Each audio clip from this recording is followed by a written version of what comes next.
बुद्धिमान की परीक्षा। बहुत समय पूर्व जब गुरुकुल शिक्षा की प्रणाली होती थी, तब हर बालक को अपने जीवन के 25 वर्ष गुरुकुल में बिताना पड़ता था। उस समय एक प्रचंड पंडित राधे गुप्त हुआ करते थे, जिनका गुरुकुल बहुत प्रसिद्ध था, जहां दूर दूर के राज्य के शिष्य शिक्षा प्राप्त करने आया करते थे। बात उन दिनों की है जब राधे गुप्त की उम्र ढलने लगी थी और उसकी पत्नी का देहांत हो चुका था। घर में विवाह योग्य एक कन्या थी। राधे गुप्त को हर समय उसकी चिंता सताती रहती थी। वह उसका विवाह एक योग्य व्यक्ति से करना चाहते थे, जिसके पास संपत्ति भले ना हो पर वह कर्मठ हो, जो किन्हीं भी परिस्थिति में उसकी बेटी को खुश रखे और उचित समय पर उचित निर्णय ले सके। एक दिन उनके मस्तिष्क में एक ख्याल आया और उन्होंने इस परेशानी का हल सोचा कि क्यों ना वो अपने खुद के शिष्यों में से ही योग्य वर की तलाश करे। उनसे बेहतर उनकी बेटी के लिए और क्या हो सकता है। इस कार्य के लिए उन्होंने बुद्धिमान की परीक्षा लेने का निर्णय लिया और सभी शिष्यों को एकत्र किया। राधे गुप्त ने सभी से कहा कि वे एक परीक्षा आयोजित करना चाहते हैं, जिसमें सभी की बुद्धिमानी का परिचय होगा। उन्होंने सभी से कहा कि उन्हें अपनी पुत्री के विवाह की चिंता है, जिसके लिए उनके पास पर्याप्त धन नहीं है। इसलिए वे चाहते हैं कि उनके शिष्य विवाह में लगने वाली सभी सामग्री कैसे भी करके एकत्र करे।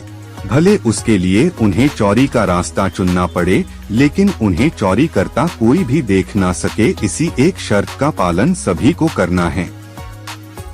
अगले दिन से सभी शिष्य कार्य में जुट गए। रोजाना कोई न कोई तरह तरह की वस्तुएं चुरा कर लाता और राधा गुप्त को दे देता। राधा गुप्त उन्हें एक विशेष स्थान पर रख देते, क्योंकि परीक्षा के बाद यह सभी वस्तुएं उनके मालिक को वापस करना जरूरी था, क्योंकि वे अपने शिष्यों को सही ज्ञान देना चाहते थे। सभी शिष्य अपने अपने दिमाग से कार्य कर रहे थे, लेकिन इनमें से एक चुपचाप गुरुकुल में बैठा हुआ था, जिसका नाम रामास्वामी था। वह राधा गुप्त का सबसे करीबी और होनहार छात्र था। उसे ऐसा बैठे देख राधा गुप्त ने इसका कारण पूछा। तब रामास्वामी ने बताया कि आपने परीक्षा की शर्त के रूप में कहा था कि चोरी करते वक्त इसे कोई ना देख सके। इस प्रकार अगर हम अकेले में भी चोरी करते हैं, तब भी हमारी अंतरात्मा उसे देख रही है।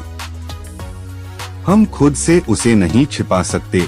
इसका अर्थ यही है कि चोरी करना व्यर्थ है।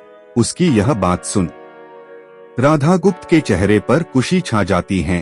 वे उसी वक्त सभी को एकत्र करते हैं और पूछते हैं कि आप सब ने जो चोरी की, क्या उसे किसी ने देखा? सभी कहते हैं नहीं। तब राधा गुप्त कहते हैं कि क्या आप अपने अंतर्मन से भी इस चोरी को छिपा सके? सभी को बात समझ आ जाती है और सबका सिर नीचे झुक जाता है, सिवाय रामास्वामी के। राधा गुप्त रामास्वामी को बुद्धिमानी की परीक्षा में अव्वल पाते हैं और सभी के सामने कहते हैं कि यह परीक्षा मेरी पुत्री के लिए उचित वर तलाशने के लिए रखी गई थी। इस प्रकार मैं रामास्वामी का विवाह अपनी पुत्री के साथ तय करता हूँ। सभी खुशी से झूम उठते हैं।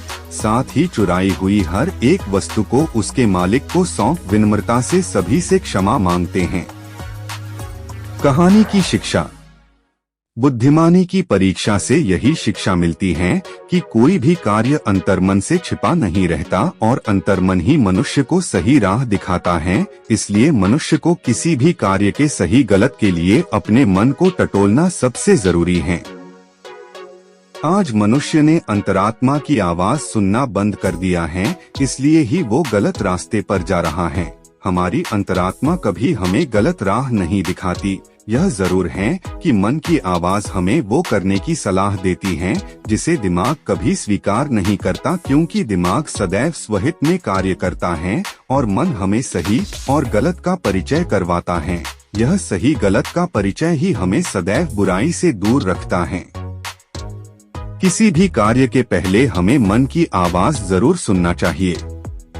इस परीक्षा के जरिए राधा गुप्त ने अपनी पुत्री के लिए एक उचित वर भी तलाश लिया और शिष्यों को जीवन का अमूल्य ज्ञान दिया। आज के वक्त में कोई भी शिक्षक एवं शिक्षण पद्धति मनुष्य को धन कमाने तक का ही ज्ञान देते हैं। एक बालक का सर्वांगीण विकास कहीं न कहीं लुप्त हो चुका है। आज का मनुष्य केवल बड़े होकर एक धनवान व्यक्ति बनने का ही ज्ञान विद्यालयों में लेता है। उस बालक को सही गलत का बोध कराने का दायित्व कोई भी नहीं लेता, क्योंकि उनके माता पिता भी आज के दौर में बस पैसा कमाने में लगे रहते हैं और शिक्षक भी केवल किताबी ज्ञान देकर अपने दायित्व से मुख मोड़ लेता है। ऐसे में यह छोटी छोटी कहानियां व्यक्ति को सही गलत सिखाने में अहम भूमिका निभाती हैं, लेकिन आजकल इसके लिए भी वक्त मिलना मुश्किल है। यह एक गंभीर समस्या है जिसके फलस्वरूप आज के बच्चे आसानी से गलत राह पर चलने लगते हैं और उन्हें इसका भान तब होता है जब वे पूरी तरह ग्रस्त हो जाते हैं।